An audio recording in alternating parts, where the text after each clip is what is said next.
Hi, I'm Danielle. If you need to hear this, let me tell you something. Life has a way of peeling back the curtain, often in the most painful ways. That's how I finally saw the truth. Remember, presentation is everything, dear, Logan said one morning, adjusting my blazer with a little too much care. His hands lingered on my shoulders, firm and controlling. Mother thinks you should dress more conservatively for work. I brushed his hands away and forced a smile. I have a major client meeting today. I think I know how to dress for my own career. This was typical of our mornings in our polished suburban Boston home. From the outside, we were picture perfect, a successful couple with enviable careers, a beautiful house, and the admiration of everyone we knew. I was a marketing executive. Logan worked in finance, and together we were the golden couple. Or so it seemed. Over breakfast, I tried to keep the mood light. Your mother called again. She wants us to change our vacation plans to join them in Martha's Vineyard. Logan didn't hesitate. Then we'll go to Martha's Vineyard, he said, already dialing. Mother. Yes, we'd love to join you. That's how it always was. His parents dictated, and Logan obeyed. Frances, my best friend, saw the cracks long before I did. During one of our coffee meetups, she frowned at me, concerned. Your husband canceled dinner plans with me again because his mother wanted an impromptu family dinner. Danielle, this isn't normal. It's complicated, Frances. Family is everything to Logan. At work, even my mentor, Alex Torres, began to notice. Danielle, you've earned this project. Don't let anyone take it from you. But Logan had other plans, a female-led campaign. Mother thinks it's too aggressive. Maybe you should let Thompson handle it, he suggested one night, with a casual cruelty that left no room for argument. The breaking point came during one of those dreaded family dinners at the Barrett mansion.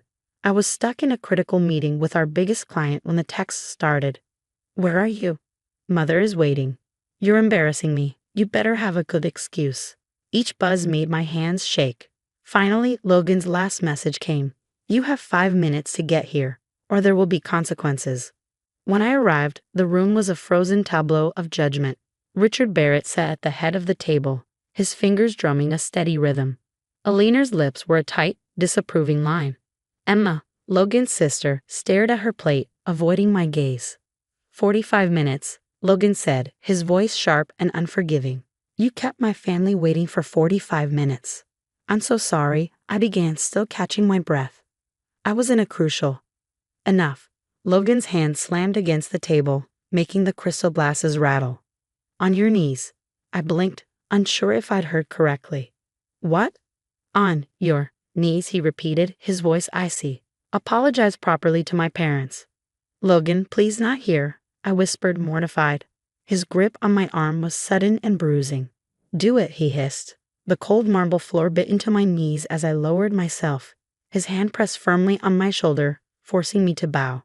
I'm sorry for my tardiness. Judge Barrett and Mrs. Barrett, I stammered, my voice barely audible. Mrs. Barrett, Eleanor corrected, her tone dripping with condescension. Really, Logan, her lack of proper upbringing shows more every day. After what felt like an eternity, Logan pulled me up. Now we can have dinner like a civilized family, he declared. The next day at work, I hid the bruises on my wrist beneath my sleeve, but Alex noticed. During a meeting, he caught my arm. Danielle, my office. Now. Once the door closed, the dam broke. Everything spilled out.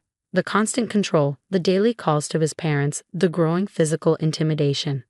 Last month's charity gala, I choked out. Eleanor told everyone Logan was fixing my low-class tendencies. She said some people just aren't born with proper breeding. Alex's face darkened. Call Frances. She needs to hear this too. An hour later, Frances burst into Alex's office. One look at me, and she pulled me into a fierce hug. Why didn't you tell me it was this bad? Because it happened so slowly, I whispered. First, it was little comments about my clothes, my job. Then Logan started checking my phone, claiming his mother was worried about my inappropriate social media posts. He made me change my passwords and began policing my contacts.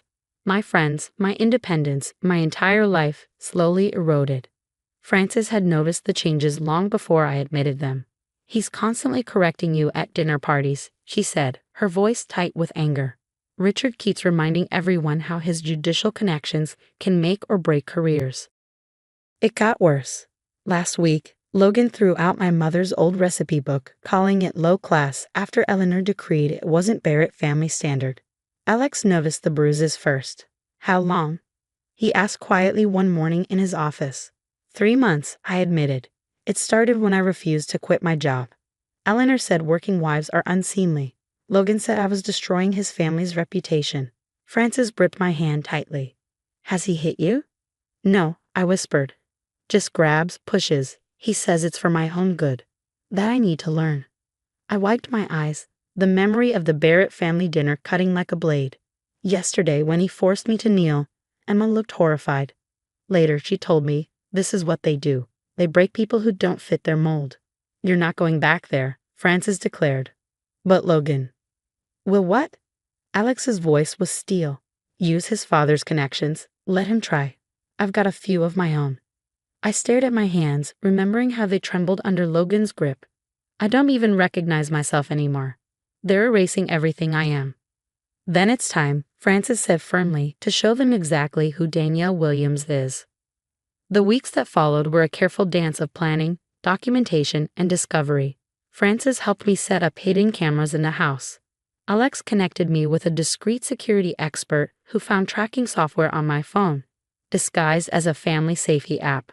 During a secret lunch with Emma at a cafe far from the Barrett's usual haunts, the full picture began to emerge. You're not the first, Danielle, Emma revealed, her voice trembling. Logan was engaged twice before you. Catherine lasted until she refused to convert to Mother's religion. Rebecca wanted to keep her career. Mother made sure both relationships ended. How? I asked, horrified. The same playbook, Emma explained. Isolation, humiliation, then character assassination. Mother had Richard use his connections to get Catherine fired. Rebecca's family business suddenly faced audit after audit until she broke things off. Emma slid a USB drive across the table. The household staff has seen everything. Margaret, our housekeeper, even kept a diary. There's security footage on here too, things you need to see. That night, I watched the videos, my stomach turning with every revelation. Logan meeting with his ex-girlfriend Lisa in the garden, a rendezvous Eleanor had arranged. Danielle's getting too independent, Eleanor said coldly. Lisa knows how to be a proper Barrett wife. There were more. Logan sabotaging my client presentations by accidentally deleting files.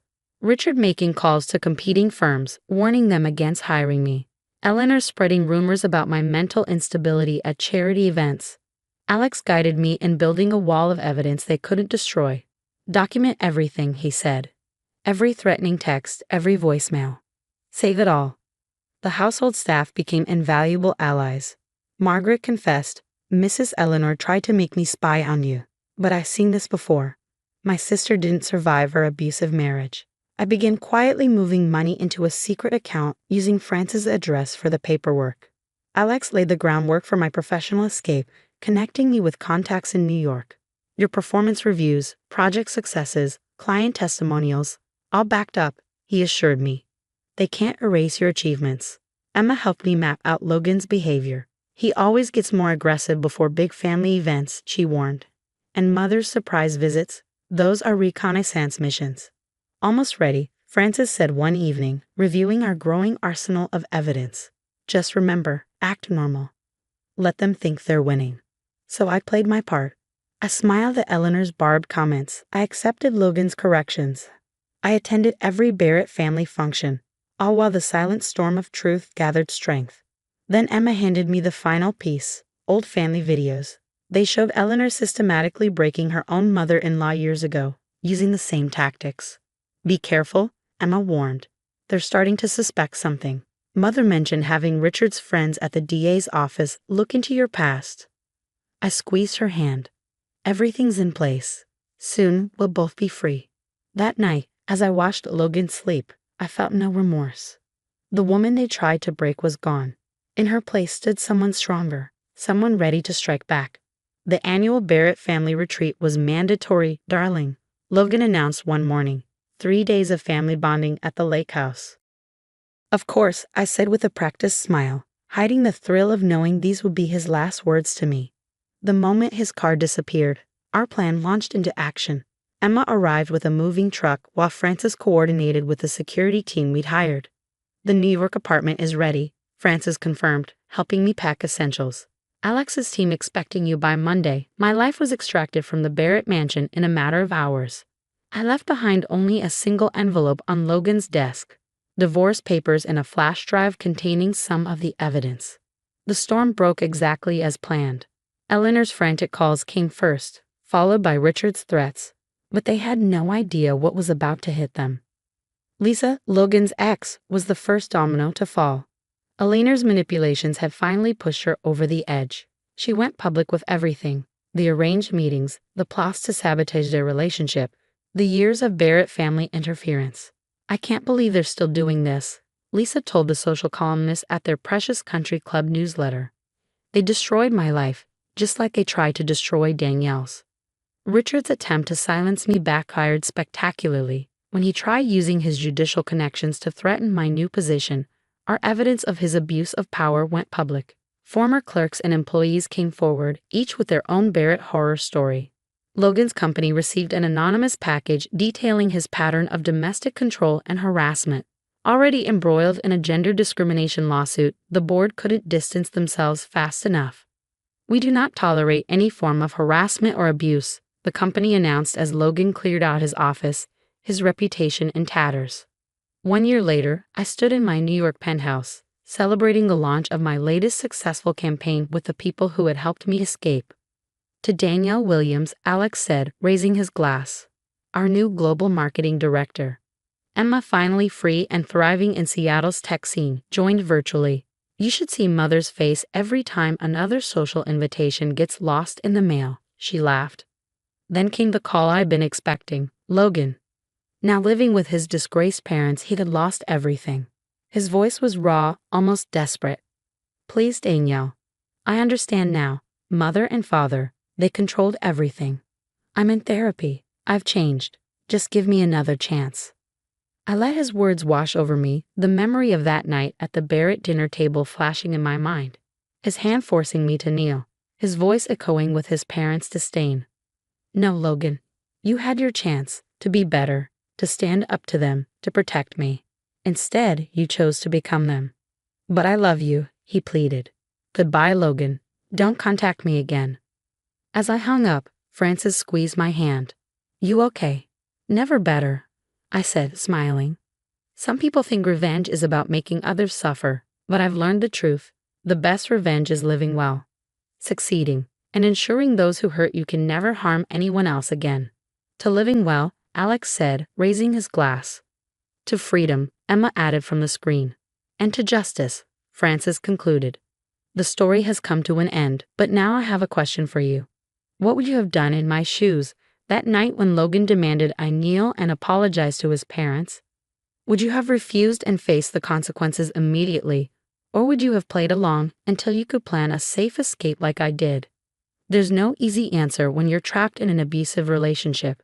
Your safety has to come first, but your dignity is always on the line. Share your thoughts in the comments below. If my story resonated with you, or you know someone who needs to hear it, please like and subscribe. Together, we can reach more people who might be silently facing similar situations. Sometimes knowing you're not alone is the first step toward freedom. Thanks for staying until the end of my story. Hit the notification bell so you don't miss the next one. Stay strong.